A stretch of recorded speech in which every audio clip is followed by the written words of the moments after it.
Hola amigos Hogar TV, mi nombre es Andrés Felipe Coy y soy médico de la Universidad del Rosario, soy internista de la Universidad de La Sabana y soy endocrinólogo de la FUCS. Hoy vengo a hablarles un poco de osteoporosis para explicarles qué es la osteoporosis y cómo debemos hacer para prevenir llegar a esta enfermedad.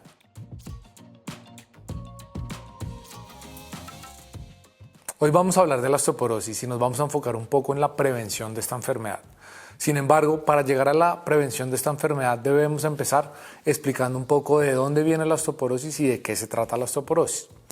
Cuando hablamos de osteoporosis, obviamente estamos hablando de los huesos y lo que quiere decir esta enfermedad es que hay una alteración en la arquitectura de estos huesos, dado porque se pierden parte de esas columnas que están formadas los huesos y se pierde también parte del calcio que está en los huesos. Esta enfermedad es muy común y se suele presentar especialmente en mujeres mayores de 65 años y en hombres mayores de 70 años. Sin embargo, esto no quiere decir que no se pueda presentar antes. Cuando hablamos de la enfermedad debemos tener en cuenta ciertos factores, y es que el diagnóstico lo debemos hacer según sea el contexto de fractura y según sea la localización de esta fractura, y el diagnóstico también lo solemos realizar con un examen que se llama la densitometría ósea, un examen en el cual nos enfocamos mucho en revisar la columna y la cadera para mirar cómo está el fémur y cómo está esa columna, y de esta manera podemos diagnosticar esta enfermedad que es la osteoporosis.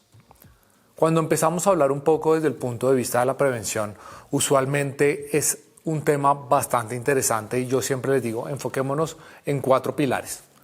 Pilar número 1 es cómo es la ingesta de calcio, que ya vamos a hablar un poco de eso. Pilar número 2 es la vitamina D. Pilar número 3 es el ejercicio y el pilar número 4 es la proteína. Empecemos a desglosar un poco cada uno de estos pilares. Empecemos con la ingesta de calcio. La ingesta de calcio la podemos obtener mediante muchísimos alimentos. Algunos suelen ser derivados animales y los otros suelen ser derivados vegetales. Y lo importante acá es que los dos pueden dar calcio. Sin embargo, la absorción de esta va a ser diferente. Sabemos que el calcio de origen vegetal, la absorción va a ser mucho menor en comparación con el calcio de origen animal. Cosas que hay que tener en cuenta. Entonces, no significa que el uno sea mejor que el otro, significa que hay diferencias. Y esto debemos considerarlo partiendo de un tema muy importante. Y es que la masa ósea o el pico de masa ósea lo vamos a tener entre los 20 y los 30 años. El mejor hueso que vamos a tener durante toda nuestra vida va a estar entre los 20 y los 30 años y desde allí empezamos a disminuir. Entonces lo que buscamos es optimizar todo para que entre esos 20 y 30 años tengamos el mejor hueso y que esa disminución sea muy lenta. Entonces, número 1 es calcio. Número 2, estábamos hablando de la vitamina D. Recordemos algo aquí importante y es que el 90% de la vitamina D la obtenemos del sol. Existen otras fuentes, sin embargo, si partimos que el 90% de la vitamina D viene del sol, debemos actuar acorde a esto. ¿Qué quiero decir? Que deberíamos de estar tomando por lo menos 10 a 15 minutos de sol, idealmente en horas donde la luz solar no sea la más fuerte del día. Esto suele ser antes de las 10 de la mañana y después de las 2, 3 de la tarde, según donde sea la localización de cada uno. Ahora, si tenemos algún tipo de inconveniente en cuanto a la toma de sol, e igual con el calcio, lo que podemos hacer es suplementarnos. Existen suplementos de vitamina D, pero recordemos que estos deben ser guiados, porque tanto el calcio como la vitamina D deben estar dentro de ciertos rangos. Por debajo significa que no estamos alcanzando nuestro mayor potencial desde el punto de vista de hueso y por encima tenemos un exceso que lleva a ciertos efectos adversos. La tercera parte es el ejercicio, que el ejercicio siempre es fundamental. El ejercicio siempre es bueno para múltiples cosas, sin embargo el ejercicio en el contexto de osteoporosis debe ser realizado en cuanto a masa muscular. Debemos realizar ejercicio de fuerza y es que hay un binomio muy interesante y muy importante. Si tenemos un buen músculo siempre va a ir acompañado de un buen hueso y es algo que siempre les digo a mis pacientes, debemos entrenarnos para la vida. ¿Sí? Y esto quiere decir pensando más adelante y décadas más adelante.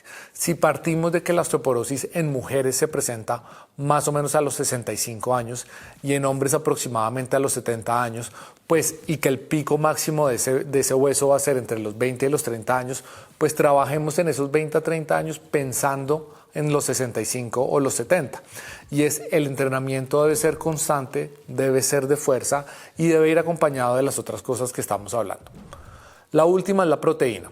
Y la proteína tenemos un montón de estudios que nos muestran que la proteína es fundamental, no solo desde el punto de vista de hueso, que ahora es obviamente lo que estamos hablando, sino desde el punto de vista de la parte muscular. Volvemos a lo mismo, a ese binomio. Si tenemos un buen músculo, tenemos un buen hueso. Y la proteína que deberíamos de estar buscando es según el peso de cada persona. No existe aquí una meta en donde digamos como X número de proteína va a ser práctico para una persona de 20 años o para una persona de 40 o de 60.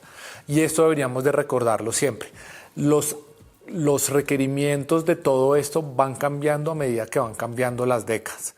Y esto tenemos que siempre considerarlo, tanto el ejercicio, tanto el calcio, tanto la vitamina D como la proteína son requerimientos que vamos cambiando. Entonces, aquí siempre empiezo yo a hablar un poco de la prevención y cuando hablo de prevención es de cómo nos deberíamos de asesorar.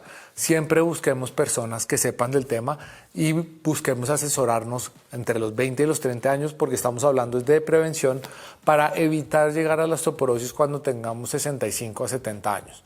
Todo parte de la prevención y en el punto de osteoporosis siempre partimos de estos 4 pilares: calcio, vitamina D, ejercicio y proteína. Con esto espero traerles algo de información y que les pueda ayudar. Mi nombre es Andrés Felipe Coy. En redes me consiguen como drcoy.endocrino. Muchísimas gracias por su atención.